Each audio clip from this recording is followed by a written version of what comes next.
What would you do if you could steal millions without getting caught? For 10 years. Meet Mac, a bold, ambitious woman who turned beauty theft into a full-blown empire.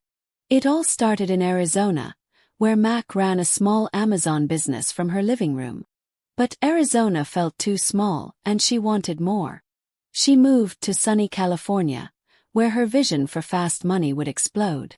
She bought a $1.3 million house in a quiet California neighborhood. From the outside, everything looked normal. Her Amazon store wasn't just a business, it was a front. Mac wasn't content with online sales. She wanted to scale big, fast. Enter Kenneth, Mac's husband, now her full-time partner in crime. Kenneth handled logistics. Mac handled everything else. Together, they planned the first phase of their theft empire. But they needed foot soldiers, people willing to take big risks. That's when they discovered their secret weapon. The California girls. These weren't ordinary girls. Most had long criminal records. Mac would message them through WhatsApp and Facebook.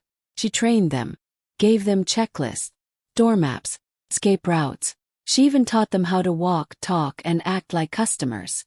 Each girl would be assigned a store, Ulta, Sephora, or LensCrafters. They'd walk in smiling, pretending to browse makeup. But their bags were lined with foil to block security tags. They moved fast. One swipe, 2 swipes, then out. Outside they texted Mac, job done. Mac replied with a thumbs up and a new target. Mac saw results immediately. Thousands in stolen products per day. She organized everything inside her garage like a warehouse. Everything was posted to Amazon, disguised as legitimate stock. Meanwhile, her bank account swelled. Her empire was growing. But to keep it going, she needed more girls and more stores. Mac began targeting specific women, young, desperate, and already on the edge. She offered fast money, no questions asked. Some were single moms. Others were ex-cons. All needed cash. She built a secret sisterhood, a team of fearless young women. Mac named them the California Girls, and they wore the title proudly. Every recruit was trained like a soldier. They were given daily targets and timed practice runs. Mac sent encrypted lists of what to steal and where to get it. They even learned how to beat facial recognition systems. Their jobs were illegal, but highly structured. The stealing begins. Each girl was sent solo. No crew, no backup, just her and the store. They would enter with confidence, knowing exactly what to grab. They stuffed makeup into bags lined with foil to block sensors. Once full, they'd casually walk out like nothing happened. Outside, Mac waited for the text. Mission complete. Mac the mastermind. Mac tracked every detail. Store names, times, inventory. She calculated profits to the cent and ran the group like a corporation. If a girl missed one item, Mac would call her out. Her expectations were brutal, but the rewards were real. Most girls made thousands a week, and they were hooked. Building a criminal empire. Mac scaled the operation to dozens of stores across California. The girls became more confident and more aggressive. They no longer feared getting caught. The system hadn't stopped them yet. Mac rewarded loyalty with bonuses, luxury bags, vacations, even rent. She didn't just build a gang, she built a brand. Success breeds greed. But Mac wanted more. More girls, more stores, more products. She encouraged girls to bring friends into the circle. The California girls multiplied, from 3 to 6 to 12. Each girl hit a different store daily. It was like a schedule. Mac even gave them code names and criminal rankings. High risk, high reward. By year's end, the girls had hit over 300 stores. Security guards never caught them. They were ghosts. Every item stolen went straight into Mac's garage vault. Each item was then flipped online. No receipts, no questions. Her Amazon storefront looked legitimate, but it was all fake. Mac's operation was precise, brutal, and shockingly effective. No arrests, no losses, just profits. But in crime, success doesn't last forever. The bigger the empire, the harder the fall. And Mac's empire was about to hit a wall. retail theft empire begins. Mac surveyed the security layout of multiple makeup stores across California. She mapped out blind spots where her girls could grab products unnoticed. Mac trained each girl to recognize which products held the most resale value. The girls practiced swift motions. Grab, bag, and walk. They wore oversized clothes to hide thousands of dollars worth of makeup.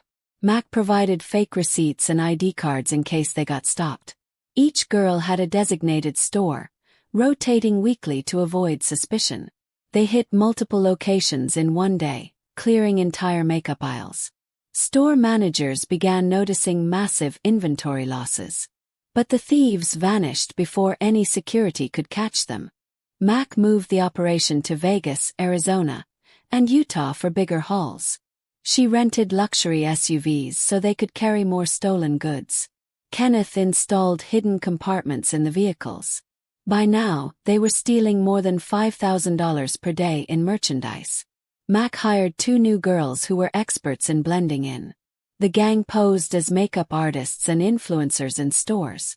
Employees often mistook them for loyal customers. In one video, a girl steals lipsticks while talking to a staff member. Mac reviewed security footage to refine their methods. She rewarded the most successful thief each week with luxury handbags. Kenneth began laundering the stolen makeup through online shops. He created fake Amazon and Etsy stores to offload the goods. The makeup sold fast, often to unsuspecting buyers looking for deals. Profits began to soar into the tens of thousands per week. Mac used burner phones to keep communication untraceable. Each member had a code name and operated on encrypted chats. The team started referring to the operation as the glam job. With no arrests or suspicions, they grew more confident and careless. Mac filmed her girls trying on the stolen products at home. She posted anonymous videos flaunting luxury hauls. One video went viral, catching the attention of suspicious viewers. Reddit users began questioning how they could afford so much high-end makeup. A small group of internet sleuths started piecing together clues. Still, Mac was careful never to reveal her identity online.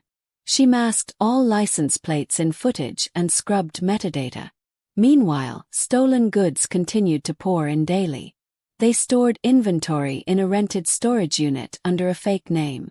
Mac hired a woman in Texas to help with packaging and shipping.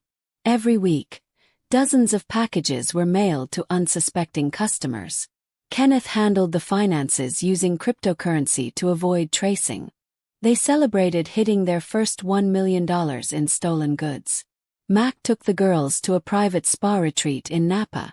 They documented their lavish trip on burner Instagram accounts. In the spa, Mac joked about how easy the whole thing was. But in the distance, law enforcement had started noticing patterns. California Highway Patrol flagged a report of repeated luxury thefts. Homeland Security's Retail Crime Task Force got looped in. They matched surveillance footage from multiple stores across states. One officer noted the same tattooed wrist in multiple videos. They had no names yet, but Mac's ring had finally drawn attention. From coast to coast, the operation had matured into a $1 million beast, and Mac, now untouchable in her mind, was about to push the limits even further.